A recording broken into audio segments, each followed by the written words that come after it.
also let's talk a bit about VRC because that was a section जो मेरे लिए बहुत प्रॉब्लमेटिक था।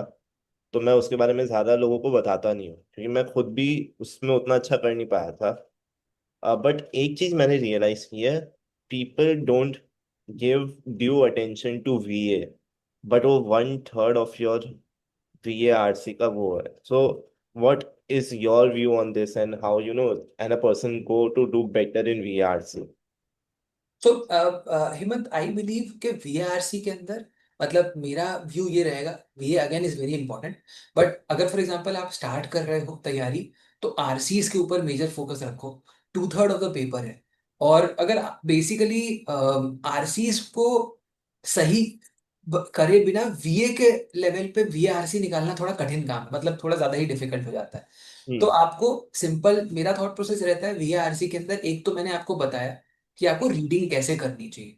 उसके हम्म। अलावा आपको आरसी सॉल्व करने, जो मैंने जॉनर शेयर किया है उसके अलोंग आप आरसी शेयर करो, सॉल्व करो, बिकॉज उसी टाइप के प्रॉब्लम ज्यादा आपको कैट में देखने को मिलेंगे।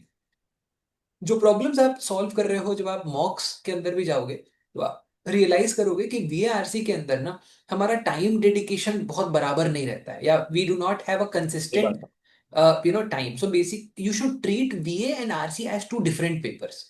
आपका एक ही सेक्शन है, लेकिन वीए और आरसी को अलग अलग ट्रीट करना जरूरी है। आप क्या करते हैं ना कि वीए का पूरा टाइम खा जाते हैं। देखो, इजी क्वेश्चंस दोनों में होंगे, यस। वीए में भी होगा और आरसी में भी होगा। तो अगर तुम वीए का टाइम पूरा का पूरा आरसी को दे दोगे ना, तो तुम वीए वाले टाइम में आरसी के डिफिकल्ट क्वेश्चन सॉल्व कर रहे हो। तुम्हें यस। उन दोनों का टाइम अलग अलग रख के दोनों के इजियर क्वेश्चंस को सॉल्व करना है। उसके अंदर भी आरसीज के अंदर मैं बोलूंगा कि आप for example again set selection से स्टार्ट करो। आपको चारों सेट स्टार्ट में करने की कोई जरूरत नहीं है। आप अगर फॉर एग्जांपल 3 सेट कर सकते हो, 2 सेट कर सकते हो, वो करो। आप इनिशियली जब फॉर एग्जांपल सेक्शनल टेस्ट या मॉक टेस्ट ले रहे हो, तो 25 मिनट और 15 मिनट का डिवाइड रखो, या 26 मिनट 14 मिनट का डिवाइड रखो, या 27 मिनट 13 मिनट का डिवाइड रखो, या 28 मिनट 12 मिनट का डिवाइड रखो। ये बहुत सारे टॉपर्स का स्ट्रक्चर रहता है। ठीक है। तो उसमें क्या करना है, आपको डिवाइड रखना है, आपको अटेम्प्ट करने ही है वीए। वीए छोड़ नहीं देना है बिल्कुल कि एकदम ही छोड़ दिया, हटाओ यार इसको देखेंगे ही, वैसे नहीं।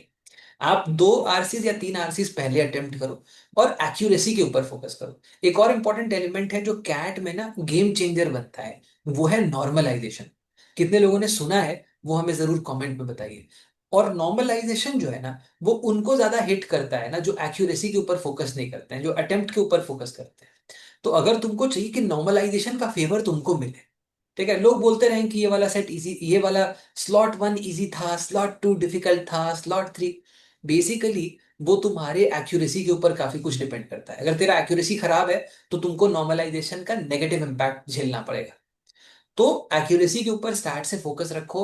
आरसीज में अगर मान लो 3 आरसी कर रहे हो, 12 क्वेश्चंस, स्पीड बढ़ाओ, रीडिंग स्पीड। अगर रीडिंग स्पीड तुम बढ़ाएगा नहीं, तो डेस्परेट अटेम्प्ट्स होंगे तुम्हारे।